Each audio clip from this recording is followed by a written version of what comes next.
soal penyertaan.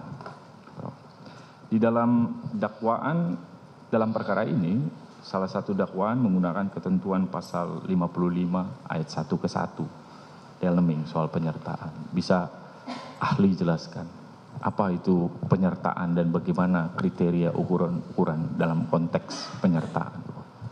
Baik, mohon izin yang mulia.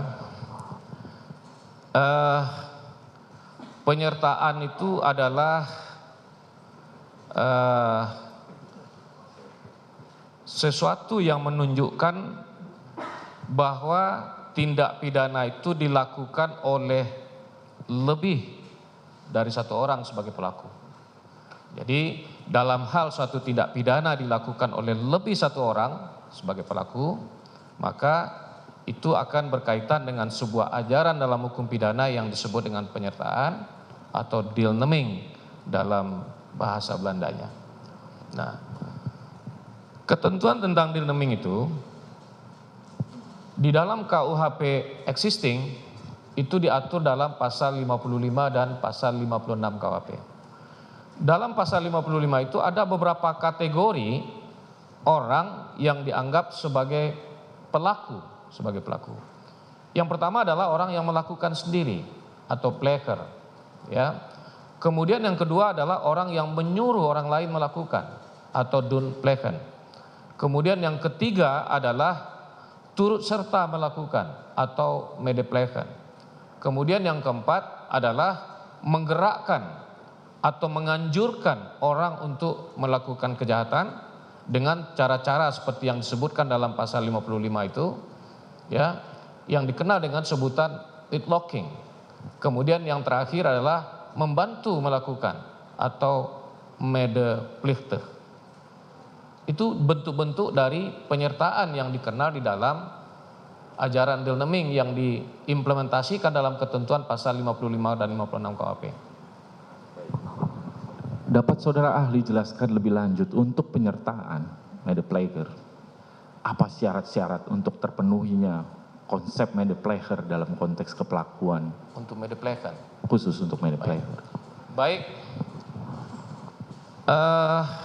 Medeplegen itu terjadi pada ketika ada beberapa orang secara bersama-sama melakukan suatu tindak pidana dan apa yang dia lakukan itu adalah merupakan hasil dari sebuah kesadaran bersama di antara mereka-mereka yang terlibat dalam peristiwa itu, yang dikenal dalam kepustakaan yang disebut dengan adanya meeting of mind itu.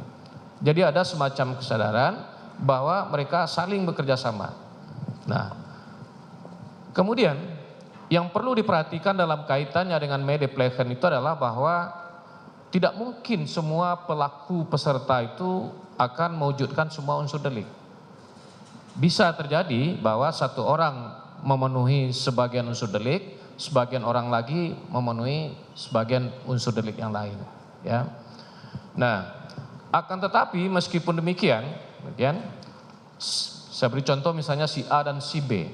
Si A itu adalah medeplegen bagi si B, sedangkan si B adalah medeplegen bagi si A. Jadi harus ada semacam kerjasama yang erat dari mereka bahwa mereka tertuju pada suatu titik yang sama, yakni kejahatan yang akan dilakukan itu. Kalau dalam kejahatan pembunuhan misalnya mereka tertuju kepada hilangnya nyawa orang yang menjadi sasaran meeting of mind dari mereka. Jadi artinya kerjasama itu harus sedemikian rupa eratnya, ya, untuk kemudian bisa membedakannya nanti dengan apa yang disebut dengan medeplichten atau membantu melakukan. Baik. Tadi Prof sampaikan syaratnya ada meeting of mind, kesamaan kehendak di antara pelaku.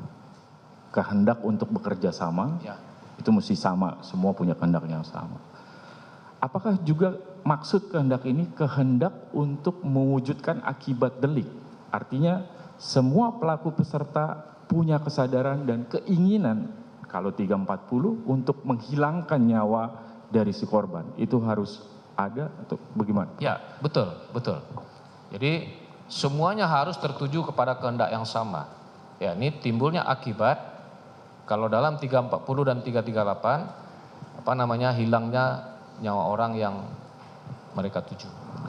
Jika di dalam fakta persidangan, Prof, jika dalam fakta persidangan ternyata dari pelaku peserta tidak bisa dibuktikan adanya kehendak untuk menimbulkan akibat terhadap delik di antara beberapa pelaku peserta, apa konsekuensinya?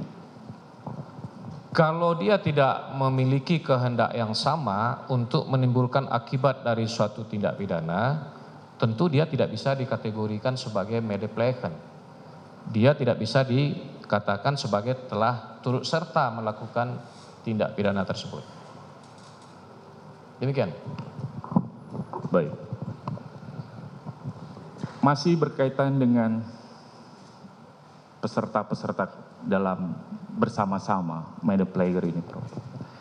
Apakah tindakan yang dilakukan oleh para pelaku mensyaratkan satu perbuatan yang aktif, yang memang gerakan secara nyata untuk memenuhi kehendak tersebut, atau dimungkinkan juga yang sifatnya adalah pembiaran atau sifatnya pasif?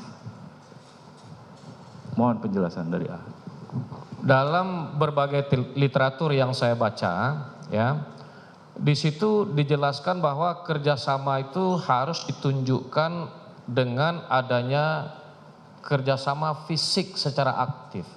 Berarti, dalam arti kata, masing-masing pihak itu harus berperan secara aktif untuk bisa disebut sebagai turut serta.